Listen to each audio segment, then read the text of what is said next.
এই ছেলেটার কি হবে?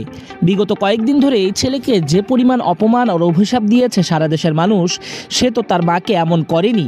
বিশ্বাস করতেও কষ্ট হচ্ছিল যখন র্যাব বলছিল সাদ বিন আজিজুর রহমান তার মায়ের সঙ্গে টাকা ঘটিত আর নিজের প্রেম ঘটিত কারণে দুনিয়া ছাড়া করে। পুরো দায়ভারটা তো তাহলে র্যাবের ঘাড়ে বর্তায়। এই ভুল তথ্য দেওয়া হলো মিডিয়ায়। এখন এই ছেলে এই শোক কিভাবে কাটিয়ে উঠবে?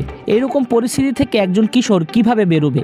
এজন্য সামাজিক যোগাযোগ মাধ্যমে যাই ঘটুক, সবার কাছে অনুরোধ থাকবে সুষ্ঠু তদন্ত আলামত বের না হওয়া ছাড়া অপেক্ষা করা উচিত। পুলিশি তদন্তে নতুন মোড় শুরু শুক্রবারই। সাদের মাকে ডিপ ফ্রিজে রাখে মূলত বাড়ির ভাড়াটিয়ারা। পুলিশ এখন বলছে নিহতের ছেলে নয়, বাড়ির ভাড়াটিয়ারাই ঘটিয়েছে এমন কাণ্ড। এই ঘটনায় গ্রেফতার করা হয়েছে 3 জনকে। ঘটনাটা আসলে কিভাবে জানা যায়? সাদ বিন আজিজুর রহমান কিভাবে নির্দোষ হয়ে যান? ঘটনাটা হলো সাদের মা সালমার মোবাইল। 50 বছর বয়সে নারীর মোবাইল মিসিং। শুধু তাই নয়, ওই বাসার ওয়াইফাই রাউটারও আরও কিছু জিনিসপত্র মিসিং। জিজ্ঞাসাবাদে মাবিয়া স্বীকার করেন 4 মাস আগে উম্মে সালমার বাসা ভাড়া নিয়ে মাদক ও অনৈতিক কাজ চালিয়ে যাচ্ছিলেন তিনি। বিষয়টি টের পেলে বাসা ছাড়ার নির্দেশ দেন উম্মে সালমা, কারণ ভদ্রপল্লীতে এসব করা যাবে না। সাদের বাবা আজিজুর রহমান, এই ভদ্রলোক বেশিরভাগ সময় হজ উমরা নিয়ে ব্যস্ত থাকেন।